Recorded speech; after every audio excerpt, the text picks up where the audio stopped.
नमस्कार दोस्तों, स्वागत है आपका अपने प्लेटफॉर्म एनसीईआरटी बाय विक्रम पर। जैसा कि आपको पता है, ये NCERT line by line explanation के वीडियोस खास तौर पर बनाए जा रहे हैं हमारे साथी अध्यापकगण के लिए और जो बच्चे सिविल सर्विसेज की तैयारी करते हैं उनके लिए। जी हाँ, यदि आप एनसीईआरटी का कोई भी विषय लाइन बाय लाइन पढ़ना चाहते हैं तो चैनल के प्लेलिस्ट वाले सेक्शन पे जाइए। आपको हर सब्जेक्ट लाइन बाय लाइन समझाया गया है, हिंदी माध्यम व इंग्लिश मीडियम दोनों माध्यम में, और साथ में क्वेश्चन आंसर के लिए भी अलग से प्लेलिस्ट बना दी गई है। तो एक बार आप जरूर प्लेलिस्ट सेक्शन विजिट करें और अन्य सब्जेक्ट भी पढ़ के देखें। तो चलिए आज का जो हमारा लेक्चर है उसकी शुरुआत करते हैं।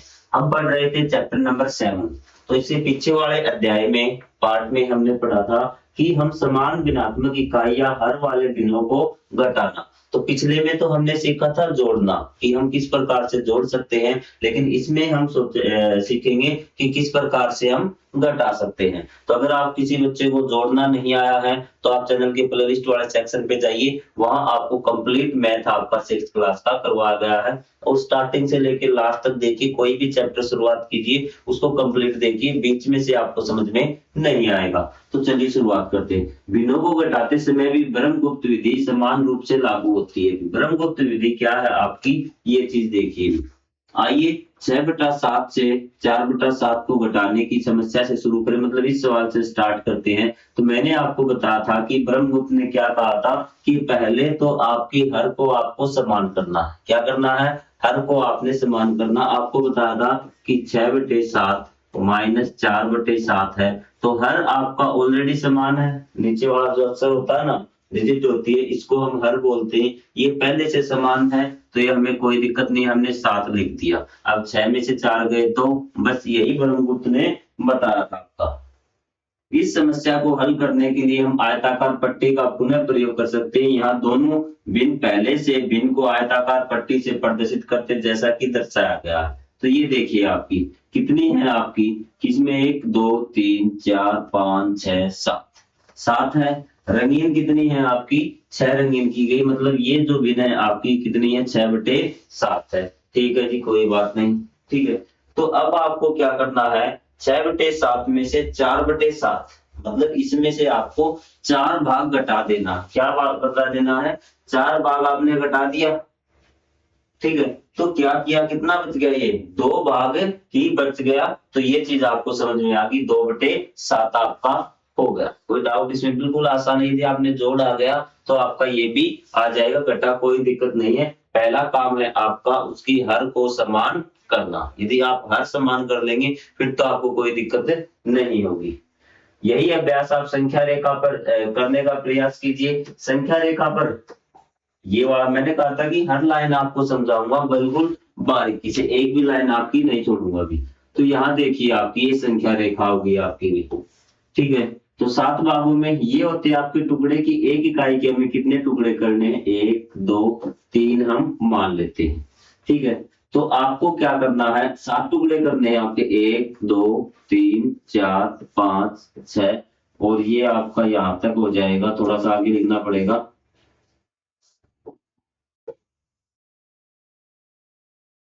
इस साइड कर देता हूं मैं। ये आपकी 0, ये 1 2 3 4 5 6 7, तो 7 भाग हो गए, ये आपका 1 हो गया। ठीक है, तो 6/7, 6 भाग कौन से आपके, कि ये यहां से लेके 1 2 3 4 5 6, ये आपके 6 भाग हो गए। क्या हो गए, 6। तो ये संख्या आपकी आ गई 6/7 यहाँ पर। संख्या लाइन में आ गई, कोई डाउट आपको, यहाँ से कितनी आ गई, 6/7। आपको क्या घटाना, 4/7। 4/7 कौन सा होगा, 1 2 3 4, तो ये आपका क्या हो गया, 4/7। सही है सर, हो गया।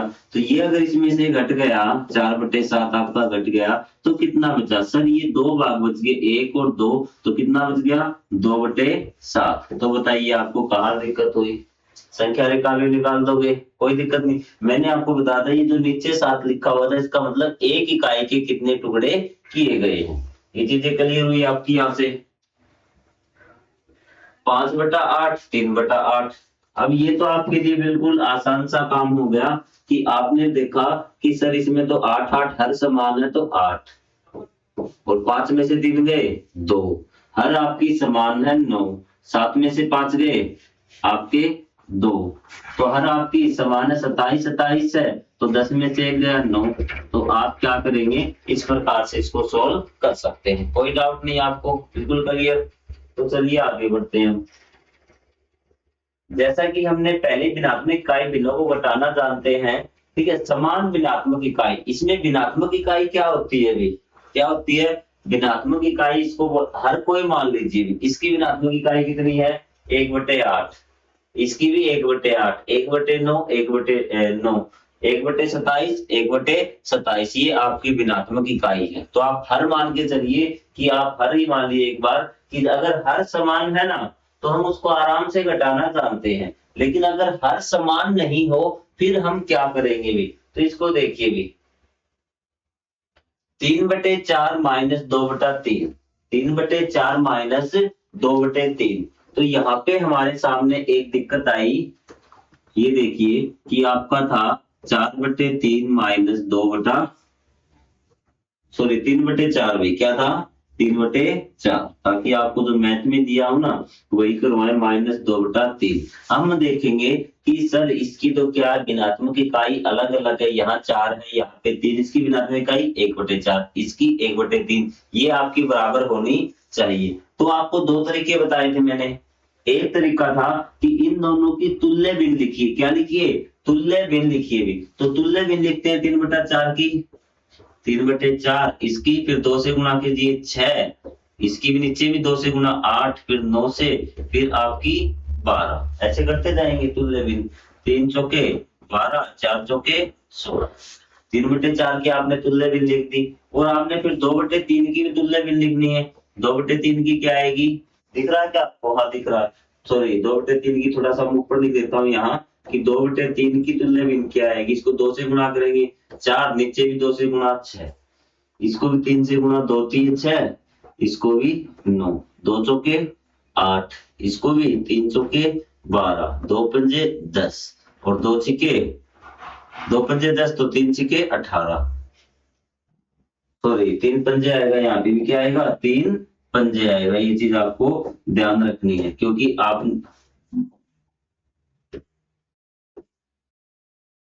अगर यहाँ ऊपर आप 5 से गुणा कर रहे हैं तो नीचे भी आपको 5 से गुणा होगी, 3 पंजे 15, ये हो गया। आपने तुल्य भी लिख ली। अब इसमें ये देखिए कि इनमें किन की हर समान है। तो इसमें हमने देखा इसकी 12 है, इसमें भी 12 है, तो मतलब 2/3 को हम क्या लिख सकते हैं, 8/12। तुल्य मतलब ये सभी समान है।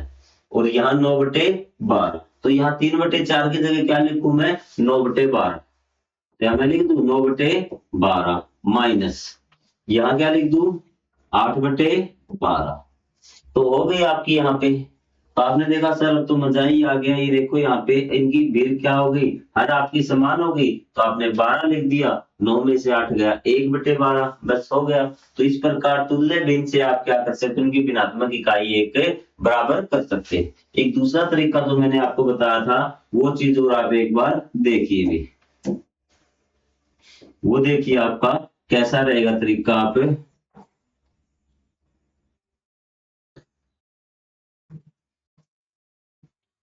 मतलब हर समान मान लो, चाहे आप इसको भिन्नात्मक इकाई समान करना मान लो, दोनों एक ही बात है, हमें हर समान करनी है। अब देखिए भी, आपका मेन मकसद है आपको हर समान करना। तो सर 3 और 4 में से आप क्या ले लीजिए, एक जो बड़ी है ना वो ले लीजिए, तो उसको ले लिया हमने। तो 4 एकम 4, क्लियर है बात। 3 की टेबल में आती है, नहीं सर नहीं आती, तो 4 को छोड़ो, 4 दूनी 8, 8 आता है 3 की टेबल में, सर नहीं होगा, 3 से डिवाइड नहीं होगा। 4 तिये 12, 12 सर आपने 12 देखते ही कहा कि सर ये 12 तो हो जाएगा 3 से, तो 12 आपने लिख दिया। क्लियर है बात, यहाँ तक आपको आ गई समझ में। फिर आपको क्या करना है, 4 को 12 बनाने से किससे गुणा करनी पड़ेगी, 3 से। तो ऊपर भी आप किससे गुणा करिए, 3 से। आगे बात समझ में। तो ये आपका क्या आ गया, 9/12 माइनस, तो यहाँ तो आपको पता 12 ही बनाना पड़ेगा आपको।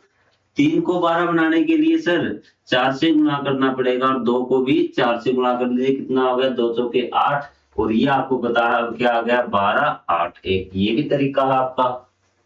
क्लियर है बात। समझ में आ गई?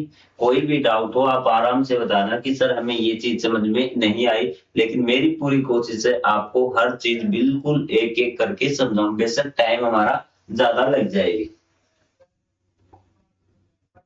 दिए गए भिन्नों को समान भिन्नात्मक इकाई तुल्य भिन्न में बदलिए, अर्थात समान हर में हमको बदलना है। हर क्या करना है उनका, हमें समान करना है, एक बात। दूसरी बात है कि घटाना है, हर को समान रखकर और अंशों को घटाकर किया जा सकता है यदि हम उसके हर क्या कर लें। इसने कहा है ब्रह्मगुप्त की विधि है ना, तो उसमें क्या बताया है कि आपको हरों को क्या करना है, नीचे बराबर रखना है। इसकी ए है तो इसकी भी ए है, ठीक है।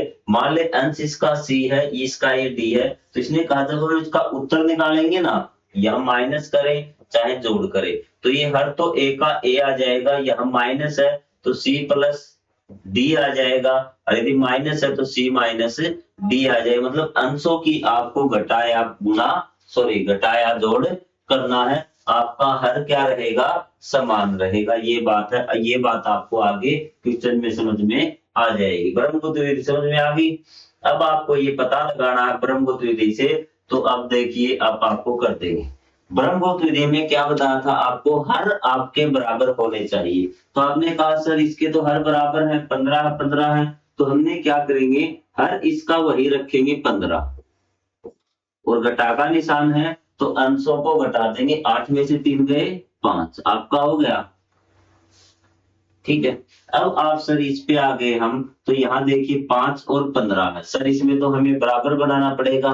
तो हम आपको डायरेक्ट या तो इसकी तुल्य भिन्न लिख लीजिए, क्या लिख लीजिए, तुल्य भिन्न लिख लीजिए, या फिर इसको आप क्या कीजिए, बड़े वाले उठाइए, 15 एकम 15।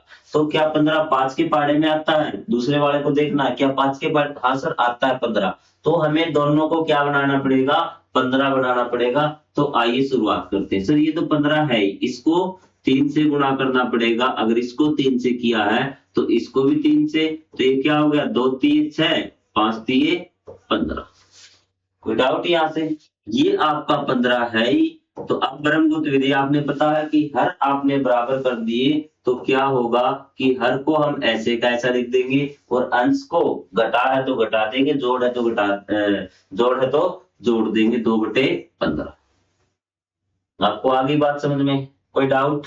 जैसा हमने जोड़ में किया था वैसे इसमें देखो हर अलग अलग है सर, क्या है, हर अलग अलग है। तो सर हर क्या बनाया इसमें, तो मैंने कहा था कि आपको बड़े वाली उठा लेना, 9 उठा लिया ना आपने, 9 एकम 9, 6 के पहाड़े में आता है क्या, ना जी नहीं आता, 9 दूनी 18, 18 आता 6 के पहाड़े में, हाँ सर आता 18 9 के पहाड़े में। तो मतलब हम दोनों को क्या बनाना है, इसको 18 बनाना। आगे बात समझ में? तो 6 को 18 बनाने के लिए सर 3 से गुणा करना पड़ेगा, 6 3 18 हो गया, तो 5 को भी 3 से गुणा कीजिए, 5 3 15। 9 को सर 18 बनाने के लिए 2 से गुणा करना पड़ेगा, तो 4 को भी 2 से गुणा कर दीजिए, 4 दूनी 8। सर हर बराबर हो गया, तो आपका ब्रह्मगुप्त ने क्या कहा था, हर को हर रखना है और इनको घटा देना, 15 में से 8 गए 7। बताइए हुआ क्वेश्चन आपका बिल्कुल क्लियर, कोई डाउट नहीं? यहाँ आ जाइए। सर दोनों अलग अलग है, गुस्सा मत हो, अलग अलग है, तो हम बड़े वाले को पकड़ेंगे, 3 एकम 3, 2 की टेबल में आता है, नहीं आता सर, 3 दूनी 6, 6 तो सर आता है 2 की टेबल में, तो मतलब हमें क्या बनाना है, इसको भी और इसको भी क्या बनाना है, 6 बनाना, क्या बनाना है, 6 बनाना, ठीक है। माइनस का निशान है, माइनस लगा दिया। सर इसको 2 से गुणा करना पड़ेगा, तो ऊपर भी 2 से कर दीजिए, तो ये 2 दूनी 4 हो जाएगा। सर इसको 3 से गुणा करना पड़ेगा 6 बनाने के लिए, तो इसको भी 3 से गुणा कीजिए, आपका 3 हो जाएगा। तो आपका 6 हो गया ये ब्रह्मगुप्त विधि, और 4 में से 3 गया 1। बताइए भी आपको सवाल आए या फिर नहीं आए? नहीं आए हो तो फिर आप कमेंट में लिख देना कि सर हमें समझ में नहीं आए। मेरी पूरी कोशिश रहती आपको बिल्कुल आराम से समझाने की, आपको एक एक चीज मैं क्लियर करवाता हुआ चलूंगी। अब संकेत अनुसार घटाइए भी, अब आपको निशान नहीं दिया, आपको घटाना है भी, घबराना नहीं है। यहाँ पे क्या दे रखा है कि 13/4 से 10/3, 13 यहाँ दिख रहा है क्या आपको, मैं थोड़ा सा साइड हो जाता हूँ, 13/4 से 10/3 आपको घटाना है। सर अलग अलग आ गए, अलग अलग आ गए तो आपको अब इलाज करना आ गया है। तो सबसे बड़ा उठाइए, सबसे बड़ा क्या है सर, 4 है, तो 4 की टेबल लगाइए, 4 एकम 4, 3 की टेबल भी नहीं आता, इसकी टेबल भी दिमाग में रहती है, 4 दूनी 8, 8 भी नहीं आता, 4 तिये 12, 12 तो सर आता है इसकी टेबल में, तो मतलब हमें दोनों को क्या बनाना है सर, 12 बनाना। तो 12 हम अभी बना देते हैं। 4 को किससे गुणा करनी पड़ेगी, 3 से, तो ऊपर भी आपको किससे गुणा करनी पड़ेगी, 3 से, तो 13 तिये 39, माइनस का निशान तो माइनस लगा दिया। 3 को 12 से गुणा करने के लिए भी, ठीक है, 3 से अगर आपको 12 बनाना है तो कितना करना पड़ेगा सर, 4 से, इसको भी किससे गुणा करनी पड़ेगी, 4 से, तो 40। अब आप कहेंगे सर ये देखिए कि ये तो आपका 12 आ गया नीचे, क्या आ गया, 12 आ गया नीचे, लेकिन यहां से क्या करेंगे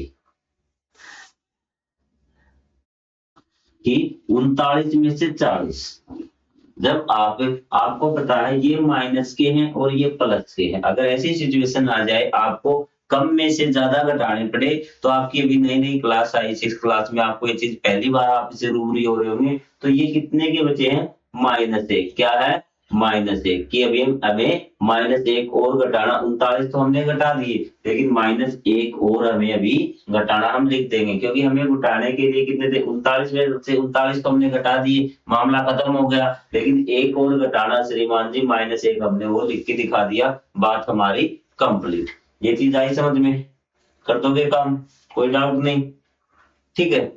तब इस पे आ जाओ, 18/5 में से 3/23/3, तो सर यहाँ हमें देखना पड़ेगा कि हर अलग अलग है, थोड़ा सा बड़ा कर दूंगा इसको मैं, चलो बड़ा कर देते हैं इसको, ताकि आपको इक्वेशन दिख जाएगी आपका। 18/5 में से 23/3, तो सर ये देखिए हमें तो इसको क्या बना सकते हैं, 5 लीजिए, 5 एकम 5, 3 की टेबल में नहीं आता, 5 दूनी 10, 10 भी नहीं आता, 5 3 15, मतलब दोनों को क्या बनाना पड़ेगा सर, दोनों को हमें 15 बनाना पड़ेगा, क्या बनाना पड़ेगा, 15 बनाना पड़ेगा। तो इसको किससे गुणा करनी पड़ेगी, 3 से, तो इसको भी ऊपर 3 से, 18 तिये 54, हो गया, आपको कोई डाउट, 15 बना दिया। से क्या घटाना, 23/3, ठीक है, तो 3 पंजे 15, 3 गुना में 5, तो ये आपका 15 हो गया।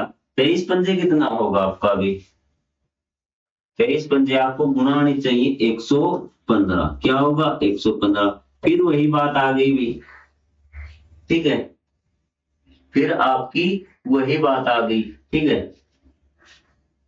तो हम क्या करेंगे, माइनस के ज्यादा है ना, किसके ज्यादा है सर, ये नीचे तो 15 आ गया, लेकिन ऊपर माइनस के ज्यादा, तो उत्तर माइनस में आएगा, 115 में से 54 गए भी, आप कितने बचेंगे भी, आप जल्दी बताइए भी, 40, 40 और 15 भी, 40 और 15 शायद 61 होंगे भी, कितने होंगे 61, कितने होंगे 61 आपके होंगे भी।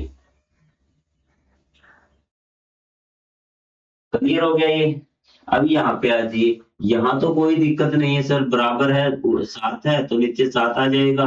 तो अब आपको क्या करना है कि 29/7 में से 45/7 आपको माइनस करना है, तो 7 आपका आ गया अभी, ठीक है, 29/7 से 45/7, ठीक है, तो 7 आ गया, तो 45 में से 29 गए, तो ये आपका कितना बच गया, 16 बच गया, कितना बच गया, 16 आपका बच गया है। बताइए कहीं पे कोई दिक्कत हो तो भाई, 16/7 माइनस का है, तो माइनस का बचेगा। अब कुछ यहाँ पे क्या करेंगे, यहाँ पे देखिए, अगर आपको सीधे इसका करना है ना, तो यहाँ पे संकेतानुसार घटाइए, 13/4 से 10/3, तो माइनस में बचेगा, ठीक है। कई अध्यापकगण क्या करेंगे कि इसको सीधा 10/3 में से 13/4 घटा देंगे, ताकि उत्तर प्लस में आए। तो आपको सीखना है, माइनस में भी उत्तर आ सकता है, घटाकर निशान में से भी उत्तर आ सकता है, आपको चीजें सीखनी है बिल्कुल आसानी से भी। आइए हम इन प्रश्नों को हल करते हैं। जया का विद्यालय उसके घर से 7/10 किलोमीटर है, कितना है 7/10, वह प्रतिदिन विद्यालय पहुंचने के लिए 1/2 किलोमीटर ऑटो से जाती है। तो हम मान लेते हैं कि उसका घर है 7/10, कितना है 7/10, यहाँ पे उसका घर है और यहाँ पे उसका स्कूल, ये होम है और ये आपका स्कूल है। आगे बात समझ, कुल दूरी कितनी है उसकी, कुल दूरी यहाँ से है 7/10 किलोमीटर। कितना है? 7/10 किलोमीटर। ठीक है। वह प्रतिदिन विद्यालय पहुंचने के लिए 1/2 किलोमीटर आपका, इसमें से वो 1/2 किलोमीटर कहीं पे भी आपका हो सकता है। कहां से जाती है? 1/2 जाती है टेम्पो से, ऑटो से, और बाकी पैदल से। तो कितनी दूरी वो पैदल तय करती है अभी। तो हम क्या करेंगे, 7/10 में से 1/2 किलोमीटर जितनी दूरी वह ऐसे ऑटो से गई वो घटा देंगे। मान लेते हैं, आपको मैं बताता हूँ, आपका स्कूल है 2 किलोमीटर, 3 किलोमीटर है। कितना है? 3 किलोमीटर। तो आप 1 किलोमीटर तो आपका ऑटो से गए, किससे गए? 1 किलोमीटर। बाकी पैदल, तो पैदल कितने गए आप बता देंगे सर? 2 किलोमीटर पैदल गए, क्योंकि 3 किलोमीटर स्कूल है, 1 किलोमीटर ऑटो से गए, तो 2 किलोमीटर पैदल। तो आपने निकाला कैसे? 3 में से टोटल जो दूरी थी उसमें से आप जितने किलोमीटर स्कूल ऑटो में गए हैं वो आप घटा देंगे। तो यही काम हमें यहाँ करना है कि इसकी जो टोटल दूरी, कुल दूरी कितनी थी? 7/10। आप ये चीज लिख देंगे कि कुल दूरी कितनी है? 7/10। ऑटो से गई 1/2 किलोमीटर, और यहाँ पर आएगा आपका पैदल दूरी 7/10 माइनस 1/2। तो सर घटाना है ना, तो ये हमें बराबर करना पड़ेगा। तो इसी प्रकार आपका हर क्या होना चाहिए? इसका समान होना चाहिए। तो 10 एकम 10, 2 की टेबल में कहां सर आता है? तो ये तो आपका 10 हो ही गया अभी, ये तो 10 है, इसको तो बदलने की जरूरत नहीं है। तो 7 का 7 आ जाएगा, माइनस 2 को अगर 10 बनाएंगे तो 5 से गुणा करनी पड़ेगी, ऊपर से भी 5 से गुणा करनी पड़ेगी। क्या हो गया? 5/10। ये चीज आपको आई समझ में कि 7/10 5/10 कैसे? क्योंकि हमें हर को समान करना है, ब्रह्मगुप्त को भूलना नहीं है। तो फिर आपको क्या बताया था कि हर को ऐसे 10 का 10 रखेंगे और ऊपर माइनस कर देंगे। 7 में से 5 गया, 2/10 किलोमीटर वो पैदल चलती है। कितना? 2/10 किलोमीटर। कोई डाउट है तो आप कमेंट करके पूछ सकते हैं। क्लियर चीजें? क्लियर? आगे बढ़ जाएं। तो चले आगे बढ़ते हैं अभी। उसके बाद हमें बी पार्ट और दे रखा, इसको और मैं आपको बिल्कुल अच्छी तरह से समझा देता हूं।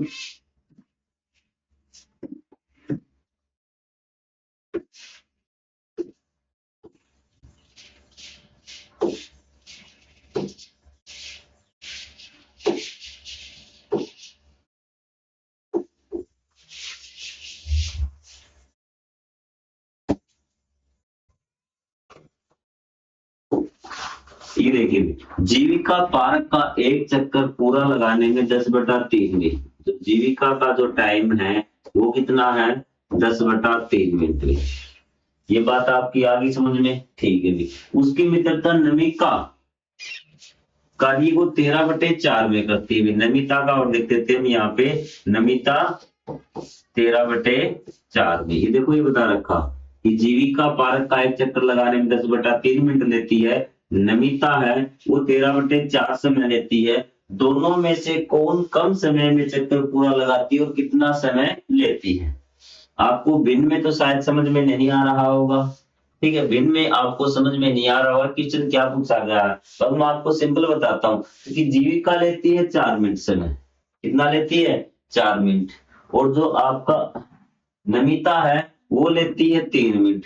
तो आपसे पूछा गया कि किसने कम समय लिया? तो आप देखते ही बता देंगे सर, जिसका 3 आया ना वो कम है। तो 3 किसका बताया आपको? ये जीविका का मैंने आपको बताया था, ये नमिता का बताया था। जब नमिता ने कम लिया समय, कितना लिया है? नमिता ने कम लिया है समय। तो ये चीज आपको दिख गई होगी भी। ठीक है, कि नमिता ने आपका कम समय लिया। कितना कम लिया है? 4 - 3, 1 मिनट कम लिया है। कि ये जीविका आपका 4 मिनट, नमिता 3 मिनट। लेकिन आपको इसमें से देखना है कि 10/3 बड़ा है या फिर 13/4 ज्यादा है। तो पहले आपको ब्रह्मगुप्त ने यही बताया था कि उनके हर समान कर लीजिए। क्या कर लीजिए? हर समान कर लीजिए। फिर आपको आराम से पता लग जाएगा कौन सा बड़ा है और कौन सा छोटा। तो वही काम हम करेंगे भी।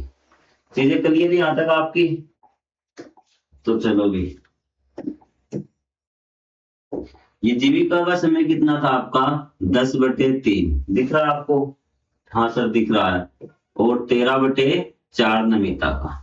हर समान करनी है, हर को कितना बताएं आपको, बड़े वाले ले लेनी हर 4, तो 4 की टेबल गई, 4 एकम 4 3 के पहाड़े में आता है नहीं सर, 4 दूनी 8, 8 भी नहीं आता सर, 4 3 12, हाँ सर 12 आता है, मतलब दोनों को हमें क्या बनाना पड़ेगा, 12 बनाना पड़ेगा। इसको 12 बनाने के लिए 4 से गुणा, तो ऊपर भी 4 से गुणा, 10 चौके 40, इसको भी 12 बनाने के लिए 3 से, और इसको भी 3 से गुणा करनी पड़ेगी। ये आपका हो गया 12 और ये आपका हो गया 39/12। अब बताइए कौन सा बड़ा है। यदि आपके हर समान है तो आपको बताया था कि जिसका अंश बड़ा है वही बड़ा है, ये बड़ा है, कौन सा है, ये बड़ा 40/12। किसका आया था, 10/3 का, तो 10/3 कौन है आपका, जीविका। जीविका ने ज्यादा समय लिया है, कितना लिया है, ज्यादा समय लिया, यही पूछा आपसे।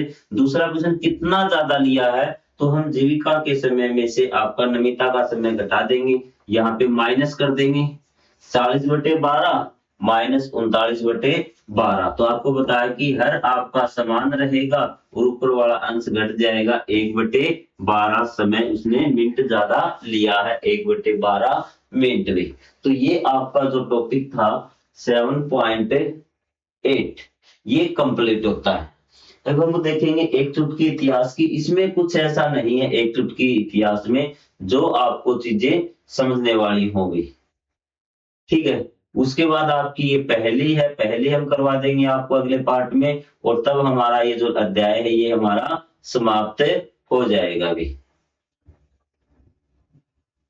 चीजें क्लियर आपकी, कोई डाउट हो तो आप कमेंट करके पूछ सकते हैं, तो हम आपको चीजें करवा देंगे। तो मिलेंगे अगले पार्ट में, तब तक के लिए जय हिंद, जय Bharat, thank you very much.